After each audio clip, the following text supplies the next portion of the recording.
All right, lads, no messing about, straight into it. Bitcoin. It's sitting there at 90 grand, trying to look pretty after getting a proper slap last week. Yeah. Morgan, you've got the chart up, the one you posted in the group this morning. Walk us through the carnage, mate. Carnage is the right word, Chris.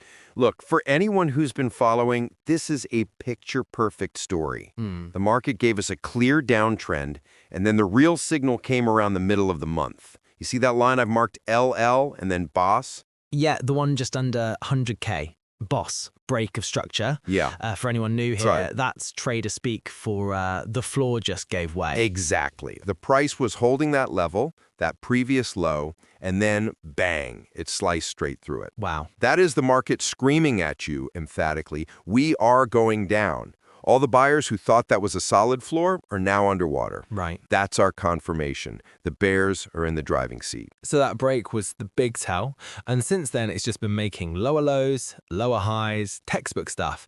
Now, explain these colored zones you've got drawn on. Premium, discount. Sounds like we're at a bloody department store. That's the best way to think about it. The top red half is the premium zone. Okay. That's the Harrods of Bitcoin prices. You don't want to be buying up there. That's where you look to sell. The bottom green bit is the discount zone. That's your Black Friday sale. That's where you might consider buying. So, where are we now? We're not in Harrod. We're not quite at the bargain bin either. We're hovering right around the middle, the equilibrium, the 50% line, and this is the danger zone for rookies. Right. The market drops, then it gives you this little hopeful bounce back to the middle. This is the trap. This is where the FOMO buyers jump in thinking, whew, the dip is over. It's going back up. And you're saying that's exactly what the big players are waiting for. Yeah. For those people to provide the liquidity. 100%. They need someone to sell to. So for our trading plan, it's simple. Okay. We're stalking a short position.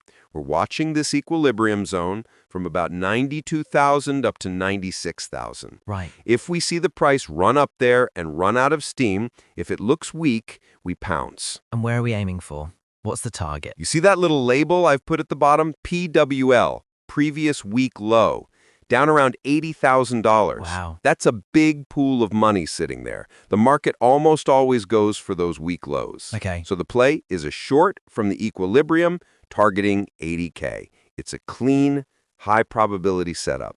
It's mad how clear it is when you break it down like that. But what about all the noise?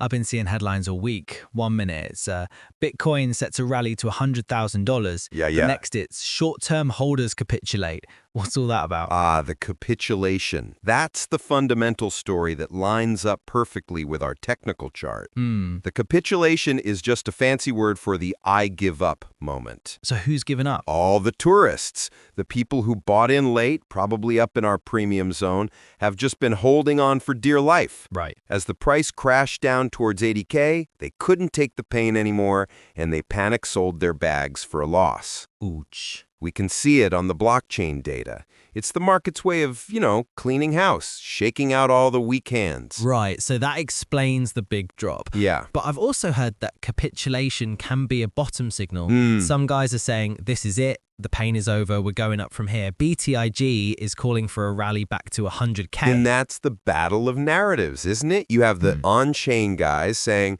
well, historically, this is a bottom signal. Right. But you have the price action, the pure structure of the market, which is still screaming bearish. That break of structure at 98K hasn't been undone.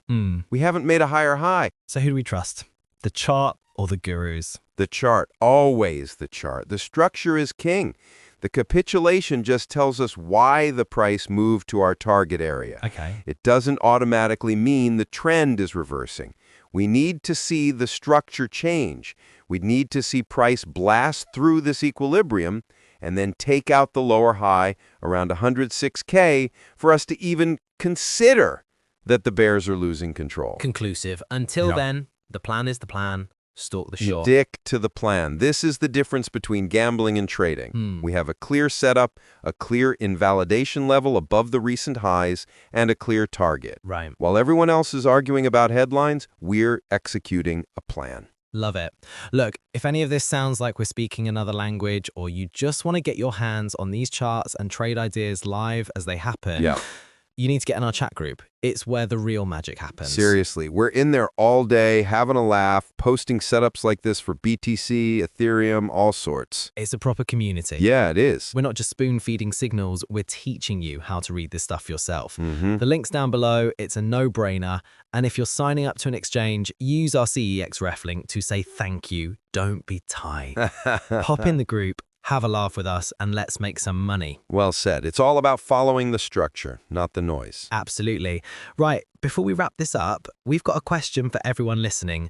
We've talked about the battle between on-chain data suggesting a bottom and pure market structure suggesting more downside. Now, here's a question we like you to think about. In your own strategy, what carries more weight? The fundamental story and on-chain metrics, or the raw price action and market structure on the chart, and why? Drop your answers in the comments or come and argue with us in the chat group. Until next time, trade safe.